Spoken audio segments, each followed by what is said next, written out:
What's up, everybody? Welcome to Residentdarrell Live. This will be the first of many podcasts we're going to do for the YouTube. I'm going to grab my friends in the YouTube podcasting, reselling, video game collecting space. And occasionally we're going to get together and talk about the hobby that brings us all together. So I couldn't think of a better gentleman to join us for the first episode than my good friend, Trickymic. How are you doing? So you're saying... And then immediately this episode has to be edited. you knew having me hard was a gamble in itself. Yes. In fact, you are the first. So here's what we have going on. We've got a series of interviews / conversations that are going to be streamed live to the YouTube. And I wanted to have something there as kind of like here's the first one. Here's kind of what to expect. So today's format will be a little bit different from how it is moving forward. But for those of you guys who've been listening to the Loot Bros podcast for any amount of time, you'll be very familiar with the way that I'll be doing things. And what I'm trying to do, Tricky, just to give you a little idea of the, pull the curtain back, how the sausage is made, is I'm trying to merge the podcast and the YouTube channel, right? So this is the merging right here. It goes just like that. So, and basically what I want to do, since we've changed so much on the Loot Bros and a lot of it is solo focused content, my kids and I have been putting a lot more time and effort into our YouTube channel. I want to just make them kind of almost one and the same. Still put out the weekly podcast, still have the Patreon, but then kind of merge it, maybe change the tiers up a little bit, and then start bringing in and doing a little bit more live focused stuff on YouTube and then dropping it in the podcast feed. So it's kind of where we're going with things. And I thought that, hey, I'll have the guy that really helped me get started on as my numero uno guest. So today's topic, I guess, will be catching up with Trickymic, kind of introducing who Trickymic is to the video game collectors and all the different people that follow us on YouTube, because the audiences are different. Yes, they are. And it's very cool. Also, we're going to kind of talk about, just the normal stuff, the pickups, the bolos, and all that. And you're a different style of gamer than I am, so we'll definitely have some conversation on that. So, just to kind of ease us into it, Tricky, why don't you tell us what you've been playing lately? Oh, wow. That's actually a very complicated question, which you don't think it would be, because my mainstay game is I play the Division 2. I go back to that over and over and over again. I think right now I've clocked over 2,200 hours in it. Okay. Which, if you do the math, it's like 96 days of my life. Best days. But currently I'm jumping around a bunch of games. I'm trying to go back and get the platinum in God of War Ragnarok for the PS4. Trying to go back and get the platinum for Horizon Forbidden West on the PS4. I just got the platinum in Suicide Squad Kill the Justice League. I don't care what anybody says. That's actually a good game. You just have to give it a shot. Again, like Gotham Knights, if you're going into it thinking it's an Arkham game, it's not an Arkham game. Play for what it is. And then, surprisingly last night, I don't know why, but I started playing Disney Speedstorm. Interesting. Okay. I don't know why. It was one of those things where I was just I was on my PS4 or my PS5, and I was just looking through games, something to play, because nothing is really grabbing my attention, because the Division, like right now, they have seasons, and every month they break down the weeks into seasons. So like the first week of each chapter, so to speak, is you go after a target. Then the next week, they do what's called a league, in which they have challenges in, doing these 4 missions on a speed run. And then there's 2 separate challenges. And then the following week is a global event, also combined with the league. And then after that, it's another global event. So right now we're in that spot where we just did the target. Ironically, this is the last chapter of the season, so we just got the finale, and it's blowing everybody's mind. And I'm on every message board that I could find saying, I told you guys this 2 years ago. This is what's going to happen. Nobody wanted to believe me. Everybody thought I was an idiot. Everybody thought I was crazy. And look at me now, suckers. So you're doing the I Told You So tour? Oh, yeah. 100% on everything. Because I'm not saying this to brag in any way, shape, or form, even though I'm going to brag a little bit. When you play a game so much, and you can literally, and you probably do this with the Resident Evil games, you can literally speak the dialogue of the game by memory. You start picking up on subtle clues. Okay. Something that the casual fan or somebody that's just playing the game to play the game is not going to pick up. And I'm not going to say anything with the spoiler here because I'm not a spoilery person. But 3, 4, I think maybe even 5 years ago, a certain events happened.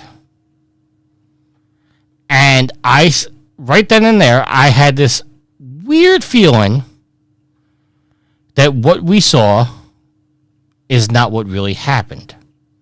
Okay. And I laid out my theory to my buddy Tross, who I play the Division with all the time. Shout out Tross. Shout out to Tross. And he's like, that's an interesting theory, but this is why I disagree. And and for all these years, I've had this debate, and I've kept saying the same thing over and over and over again. I said, watch, this is going to happen. Blah, blah, blah. This is exactly why it's going to happen. And sure enough, Tuesday, when the last chapter fell, it happened. And every single person, I've been on a tour. We just released a Patreon episode in which we got with a YouTuber called Rogue Gold, who does primarily Division 2 content. Okay. So like he could be your best friend. So me and Tross, I reached out to him and said, hey, do you want to come on a Patreon episode where we talk about nothing but the Division? Talk about all the aspects, talk about the weapons, talk about every aspect of this game. I said, because in all honesty, a lot of people in my friend group, they don't play the Division. So I can't throw these theories off. Right. I've gone so far, and I can show you right here. I've gone so far as to buy the Division books. That's nice. Okay? On my Kindle, which is right here, I have 4 books of the Division. Nice. And everybody's like, oh, you're getting crazy. But as it turns out, stuff that's happening in the game is starting to make the things in the book canon. Okay. So they were really digging deep in that cross-media lore. Right. So there are things I knew that, if you ran the Division with me, you'd get, but it really wouldn't click into you. Right. So we had Rogue Gold on, and at the end of that episode, I told Rogue Gold, I said, this is my theory. And he even said, you're crazy. That's never going to happen. Sure enough, Tricky was right. Hashtag Tricky was right. Put it on the screen. So, awesome. Yeah, so I've been playing that, but I've been struggling to find this week just something to play. A little backstory. I don't want to like sob story or anything. This particular week, I'm out of work because of a medical issue. So I've been home and I've been bored.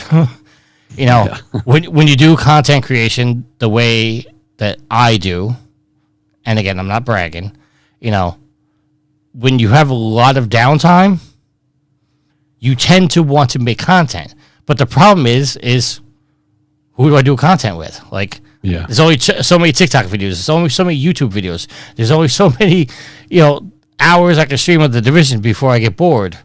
And not that I get bored with the game, but it's like I'm doing the same thing over and over again. Like, let me do something new to do content. So that was part of the reason why I found Disney Speedstorm last night. I was like, you know what? This is a game that I could play. It's Mario Kart, but better. Shots fired. And it comes with the best thing ever, trophies.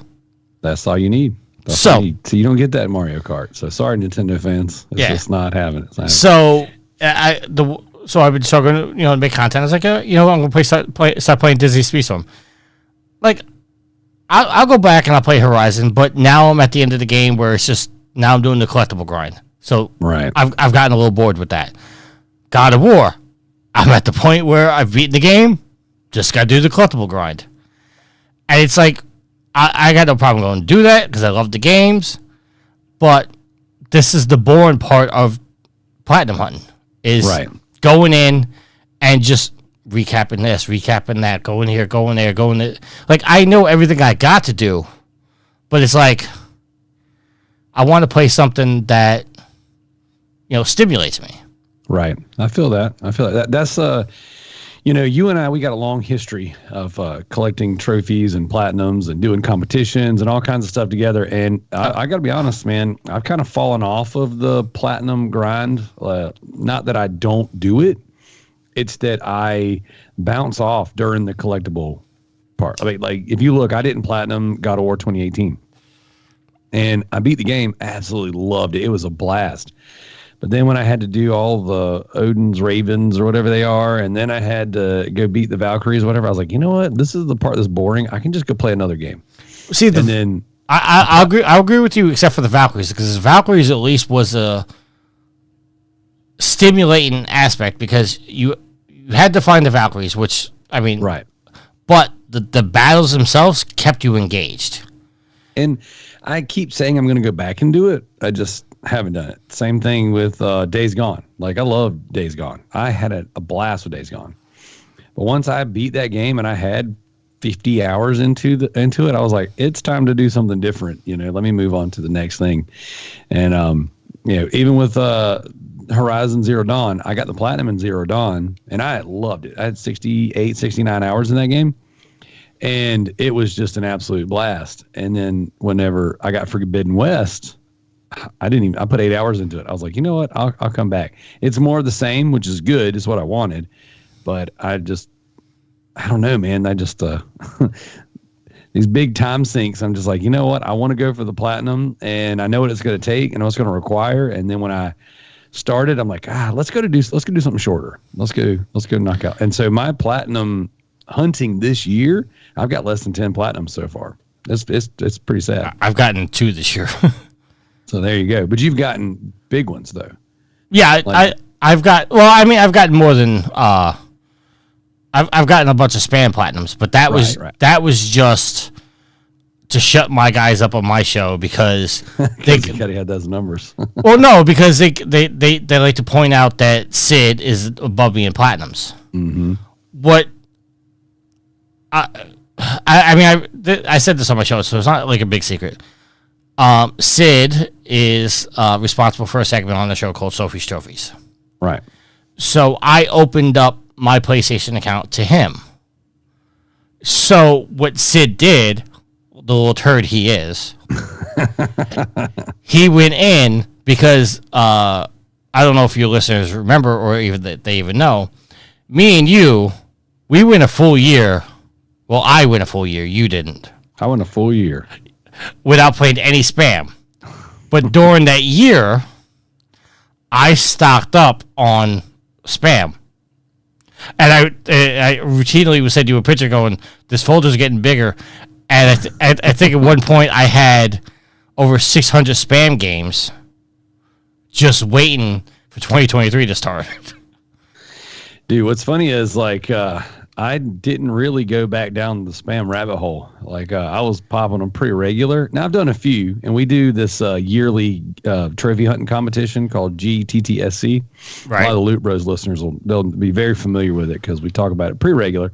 But so they'll have these like quests when you're doing your trophy hunting, and it's like, hey, obviously you're trying to get the most score, you're trying to get the rarest trophies because that's what puts you up the leaderboard. But also, you might have to spell a word for this week's challenge. That word might be like superstar or something like that, right? And so you have to get a trophy that has the first letter in each description or each trophy name for each letter of that word to spell superstar. So it's like, oh my gosh, if you don't play cheap, easy spam quick games, you might be stuck for hours trying to find an S, a U, a P. You know what I'm saying? Like, right. So I still pop a few of those here and there, you know, and then I'll do those interactive movies, those Wales interactive films, where they just give you, you know, video game prompts to, you know, just choose your own adventure kind of thing. Right. And I still do some of those. But it's just really, for me, it's been the time that I've been playing a lot of different games that I've been enjoying myself. And I've really been focusing on the PSP games that are on the PlayStation Premium subscription service. Right. You know, I love it, dude. Playing PSP games, because I'm a huge, everybody knows, especially for the YouTube, I'm a PSP, PS Vita collector. That's what I'm hunting most. We're hunting everything, to be honest. We've got Xbox 360 hunt going on. We've got the Kinect Adventures Crusade going on. We've got the general PSP, PS Vita, PS3 collections that we're working on. And so we're all over the place. But I don't want to play them on PSP anymore because you don't get trophies. I just want to have them. I just want those cases on my shelf. So getting to actually play these games on modern hardware with trophy support, Tricky, that's mind-blowing. Yeah, absolutely.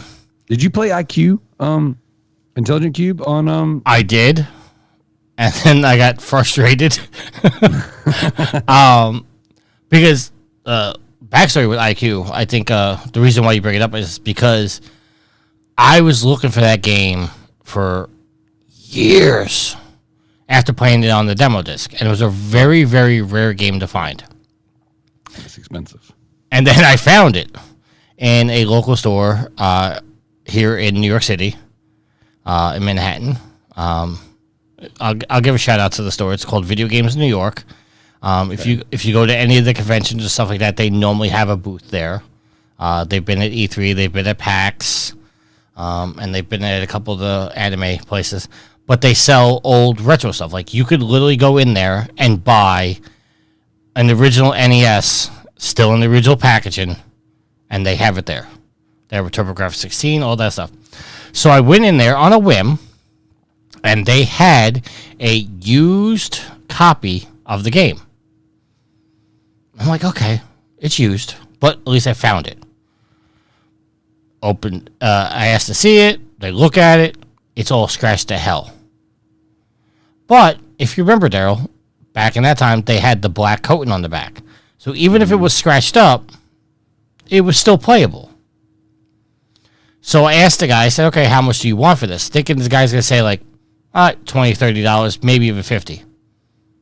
He wanted $160 for a used PS1 game that was all scratched up.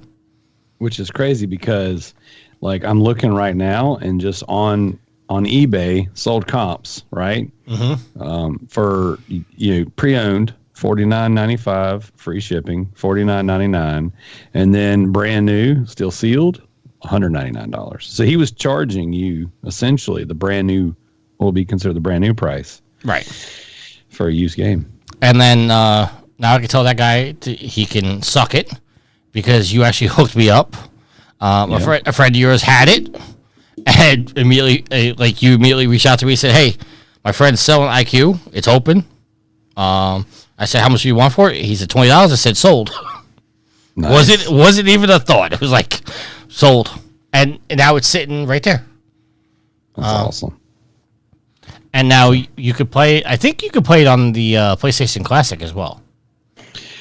You know, I never got a Classic, so I don't remember. But what I love is the fact that when they port these games over, they're giving you PS4 and PS5 versions. So you're not only getting the game that you want to play, right, these old classics, but you're getting 2 trophy lists if you choose to partake. Yeah. So I just platinumed Resistance Retribution, one of my favorite PSP games. Just freaking love that game.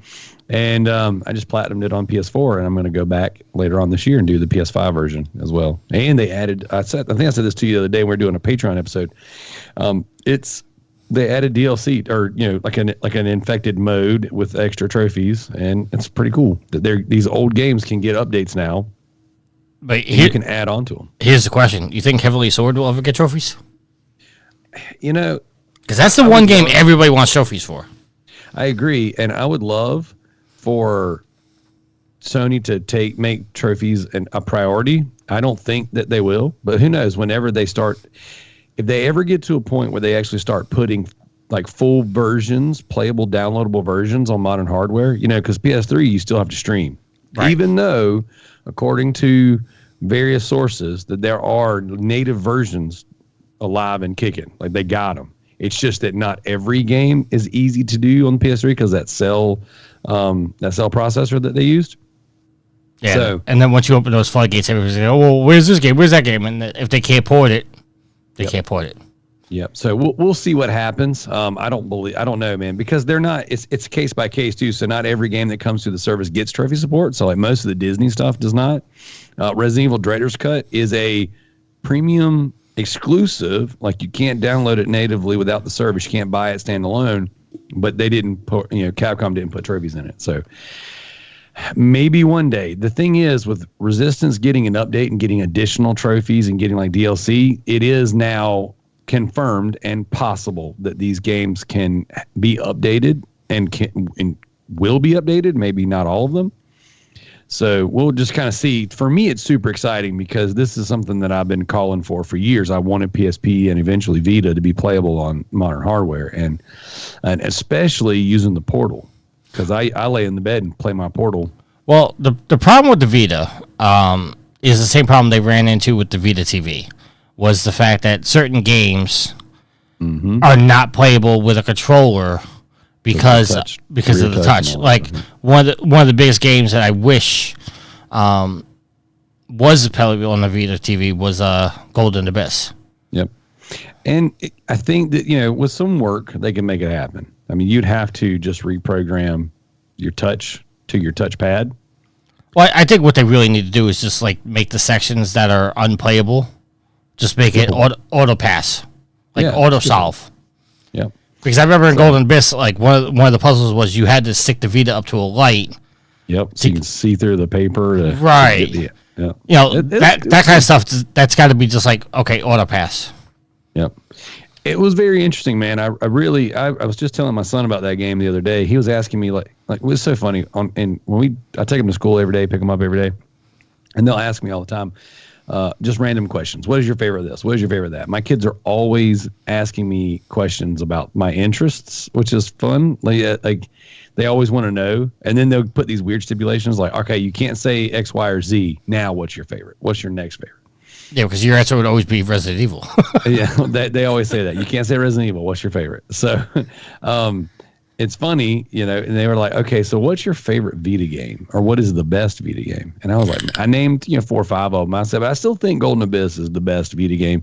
It is the proof that you can have console quality games on a handheld. And it was just a start to finish, just an amazing experience. So kind of circling back to the things that we're playing, I'm on an old school Call of Duty kick right now. All right, I just beat Call of Duty Modern Warfare 3 on PS3. I beat it on Veteran. I've got a glitch trophy, Tricky, and it's driving me insane. I have beaten. There's a trophy that says you got to beat Black Tuesday and Hunter Killer. Those are 2 levels. You got to beat them on Veteran. All right, I've beaten them both complete 3 times on Veteran. And the trophy will not pop. So now I've got to do the old, either delete my save file, or I'm probably just going to play it on a different console without that save file on there.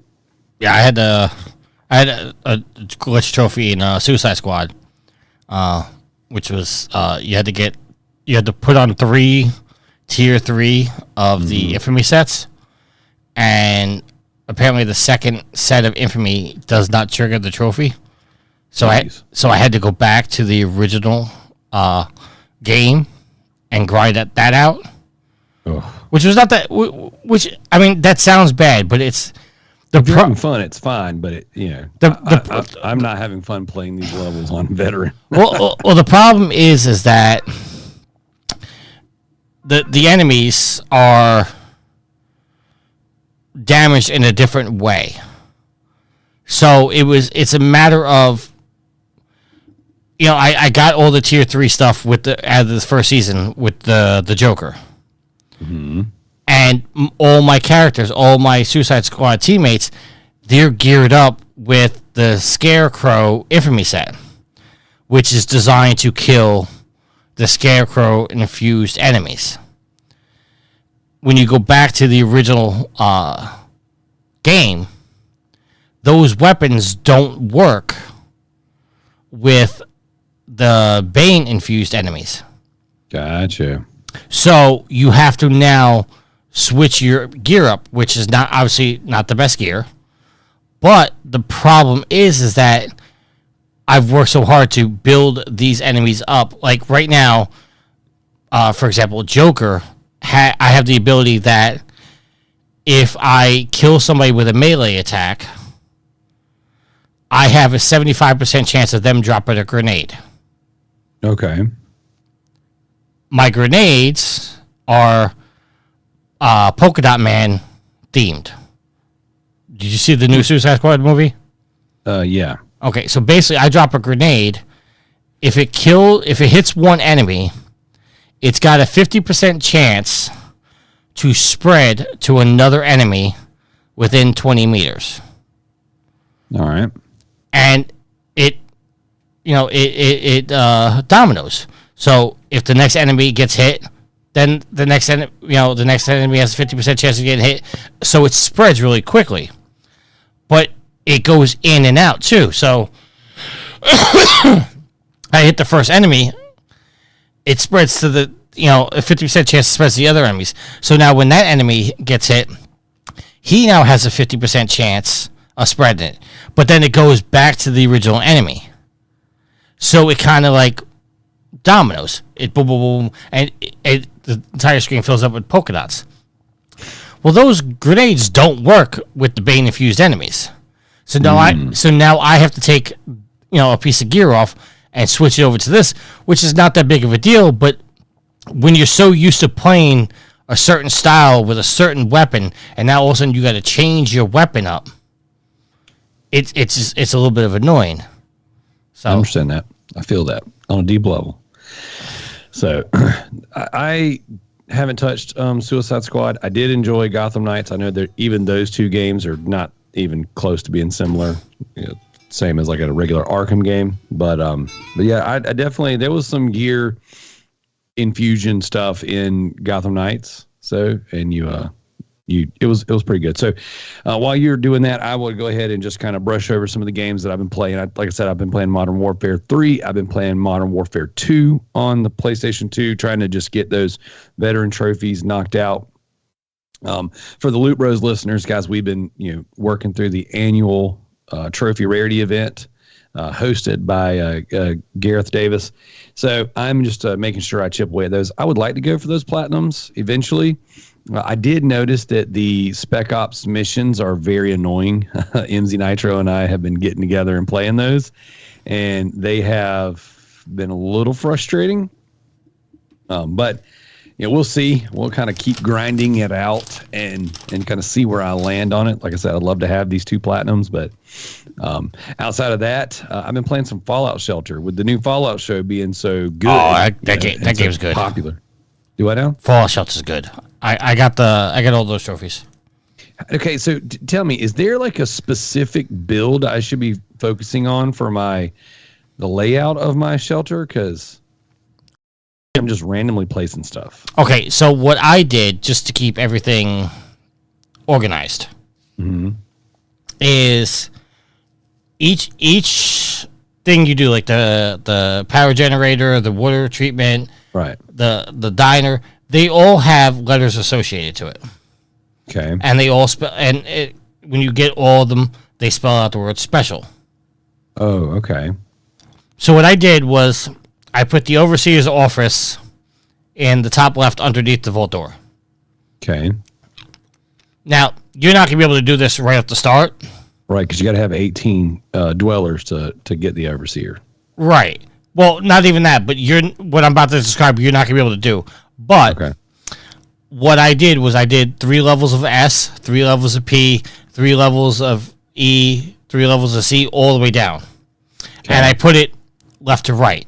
So by the time my entire shelter was built, I had 5 to the left of the elevator and 6 to the right, 3 levels each.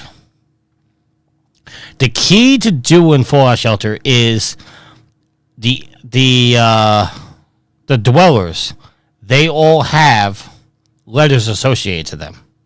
Okay. So you want to put a dweller that specializes in S. You want to put them in the S room, which I think is the power generator. Okay, that makes sense. The other thing that you need to know is babies are a big factor in the game. I've had a lot of babies already. You got to put like one guy in a room, and his charisma's got to be like skyrocketed. Okay. And just let him go up there and start knocking up 5 ladies at a time. And so will you? If I put one dude and multiple ladies in there, will it make more babies, or is it just one and one? Make another room 1 and 1. He will go and plant his seed in all 5 of them. Then once they're pregnant, take them, put them in their specialty room. Okay. Whatever letters associated with them. All right. And then take another woman, put it up in the room, and just keep making babies. Because that is what's going to make your dwellers grow the most. You will get random dwellers in there. Also, you got to send people out into the wasteland. Okay. Once you get the overseer's office, you will have missions. But basically, you send somebody out into the wasteland with a gun, and you let them run for like 24 hours. Then you recall them, and they come back. And you just got to hope they don't die. And if they die, you got to pay for them back. You will struggle with resources for the longest time. I'm struggling now, and that's what I don't have the overseer's office specifically because I'm using my resources to expand power, diner, and all that stuff. My layout is a mess. Don't upgrade the rooms. Okay. Until you get like a full floor. Because what I think a lot of people don't understand is that the more rooms you open up, the more power that you use. Right, which I learned that quickly. So, but if like I was saying, I have 5 rooms to the left of the elevator. I upgrade my diner. My diner's using more power, but my diner is not really is not producing enough food to do the trade-off. All right. So the idea is to get more power rooms, which will provide more power, but you don't upgrade the power rooms because then the power rooms are taking too much power that they're able to produce. Okay. So spelling special with your rooms. So would it be? Can you destroy rooms, remodel rooms, or should I just start a new one? No, you could absolutely destroy rooms, but you get I think it's like 10% of what you paid for the room. Okay, that's fine. I just I've got a couple hours into the game now, and I just I don't know. I'm starting to get where I've got enough rooms to where I start getting rats in the rooms. So I was like, well, dang, I'm putting people in every room just so that the rats go away. Yeah, that's not a big deal. Don't worry about that. That's okay. That's a visual thing. Roaches can destroy your stuff too. So yeah, well, if you speed up the rooms, either could pass or fail, and if they fail, you either get attacked by roaches or the room sets on fire or whatnot. Gotcha. I had some set on fire already. Yeah, and occasionally raiders will break in. That's why I put in my quarters on the top. Mm-hmm. I generally put a couple people up there with guns. Okay. Because they will, that's the first room they're going to run to, so they could do the most damage. Even if they don't kill the raiders, when the raiders go down to the next room, it's a simpler fight for the people that are down there. So I would say like the first 3 floors is where you want to arm people with guns. Okay, that makes sense. And then obviously keep track of your wardrobes. Because your wardrobes could boost your charisma or the SP. So, whatever letter it is, you want to put that room in there. And then also, gotcha. And then eventually, you're going to be able to make training rooms. Okay. So, like, say one person's a 1 on an S, you're going to be able to send them into a classroom in which they're going to go from a 1 to a 10 over time. Okay, gotcha. So cool. Even if you're lacking in a certain letter, you can train them, but that's going to come in time. Cool. So I'm thinking. All right. So I've been playing this at night on the portal. Okay. I'm thinking this is my wind down at night, and because I know what I do is I like to get on the portal, and then I'll go, oh, I want to play a crazy involved game. And then I play for 10, 15 minutes. I'm like, dude, I'm actually kind of tired because I'm laying down. Uh-huh. So this has actually been interesting because it's a resource management game. It looks amazing. All those bright colors on that portal screen, Tricky, it looks amazing on there. It's awesome.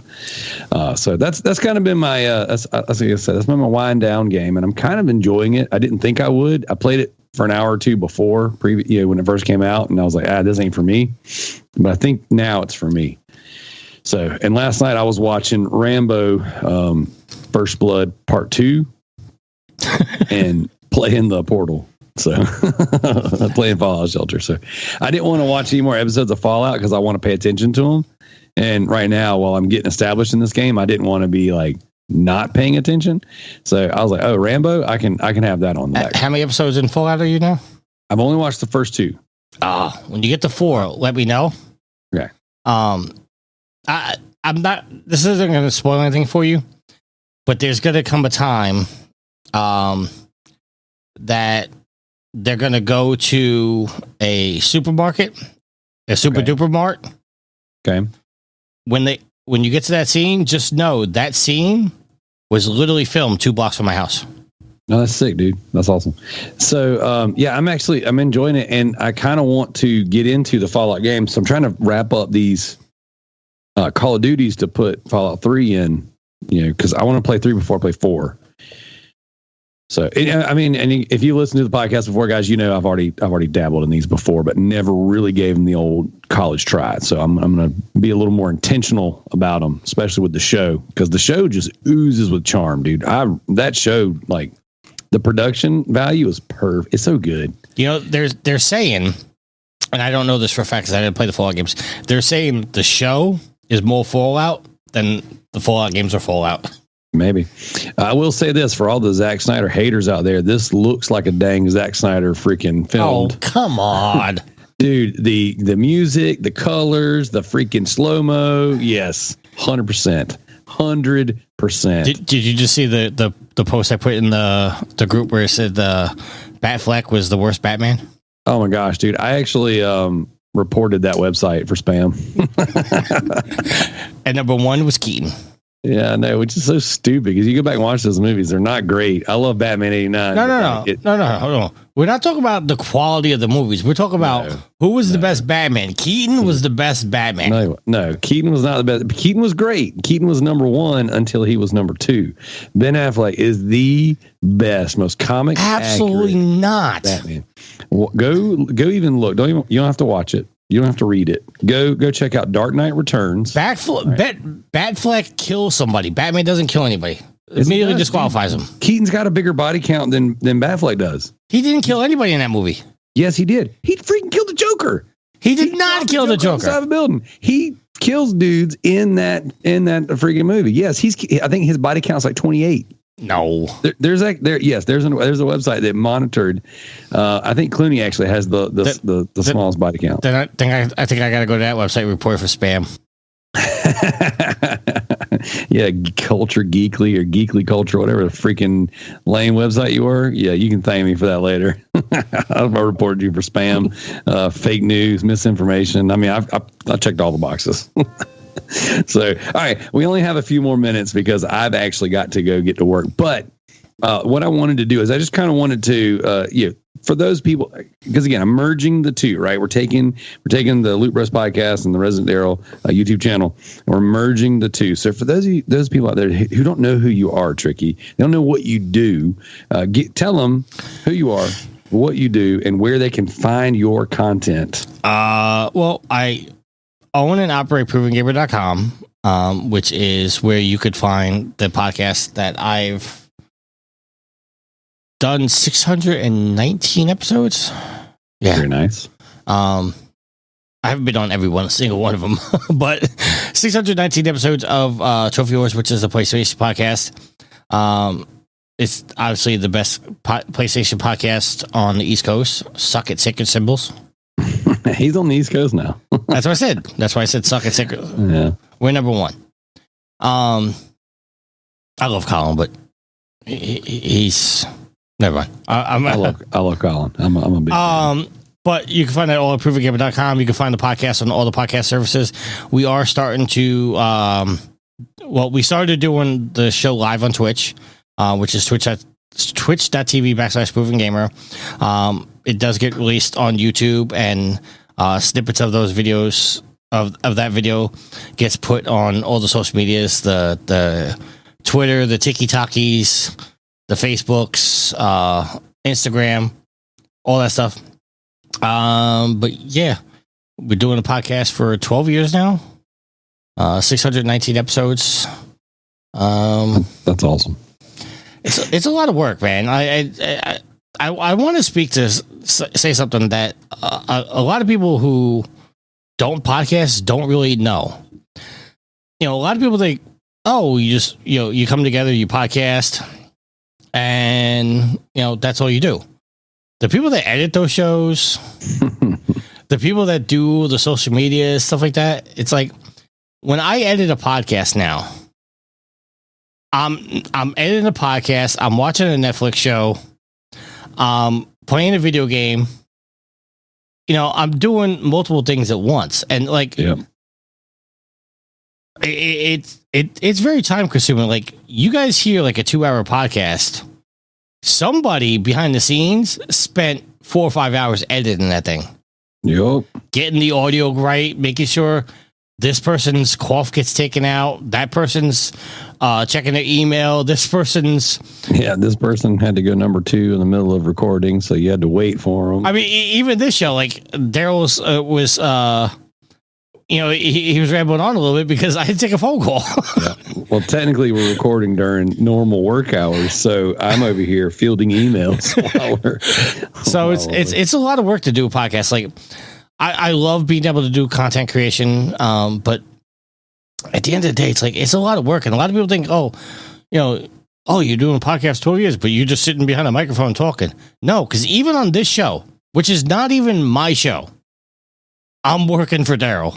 I got the video going, I'm recording the audio, and I don't mind doing it. It's not like I'm not complaining at all. What I'm saying is this work going on. Like, even when I'm a guest on somebody else's show, I'm still doing work. The same thing too. Because when I'm a guest, I tend to run my software in the background. For years and years, I use Zencaster. So a lot of times I would be like, hey, if you want, I can record for you and just send you the audio, so it's all lined up timing wise, and you don't have to fight with it to do it yourself. So, yeah, it's a thing. And the editing, people just don't understand the amount of time that goes into editing. Same thing for YouTube. The YouTube videos take so much because it's precise. it's ridiculous. And for like a 20-minute video, it might be an hour's worth of footage or more, and it might be 4 or 5 hours worth of editing. And then, like what's boring, what's good, like. And then like you get done with. You want to portray the person that you're dealing with, because like sometimes people say stupid stuff. I'm like, I don't want you to look like a dummy. And then you get done doing all that editing, and you go to watch it, and you render the video, and then all of a sudden, like the audio is like a half second off. Yep. And you're like, what the hell just happened? The render fails 90% into it. Oh yeah. It's like, you got to do it again. Or my favorite is when you upload to YouTube and then there's an issue, like there's an issue with YouTube, is like, which that doesn't really happen that much anymore. But yeah, it's a thing, man. It's a thing. So how's the? I know you guys stream on Sunday nights. How's that going? I mean, it's good. I just started doing audio design. Not audio design. I'm sorry. Graphic design. Mm-hmm. And I'm actually going to send you now, because I don't want to show you on the video that we're recording. But I just designed a new layout. Okay. For the show. I think this is the one. I think that's the one. If not, that's another thing too when it comes to content creation, is like people who create, they end up wearing a lot of different hats that you didn't think about when you started. So it's like, I'm a podcaster. I'm an audio editor. I'm a video editor. I'm a wannabe graphic designer. It's like, I do thumbnail designs now too. Thumbnails take, we were talking before we started recording, thumbnails take, or at least for me, okay, let me back it up. I heard a guy, a content creator I like, say, you should spend as much time on the thumbnail as you do on the editing of the video. Yep.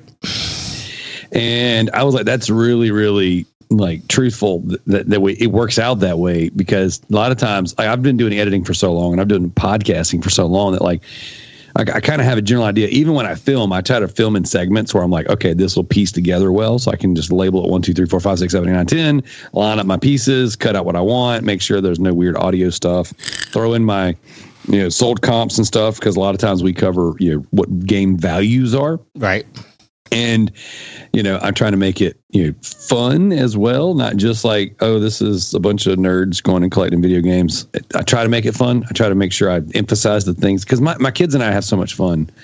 But all that to say, whenever you get everything going, you're like, oh man, I need to, I lost my train of thought. I just completely.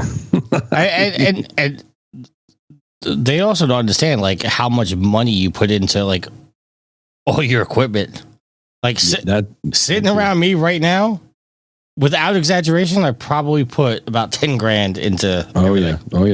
You've done so. I've bought multiple PCs, multiple cameras, multiple. I mean, all that stuff. It's crazy. And then like you paint you all green, so you have a permanent green screen behind you. Yeah, apps to do thumbnails. Back in the day when we used to do the Loot Bros podcast all in one room, I bought a sectional for us to all sit on, microphones, mic stands, so everyone could sit comfortably. And then when we decided we would start streaming, when we first started streaming for Proven Gamer, I bought a table. I bought the, all just kinds of stuff to like make it comfortable for us, which, people don't think about like how much your chairs cost when you do this stuff. It's like ridiculous. You saw the green screen I bought you?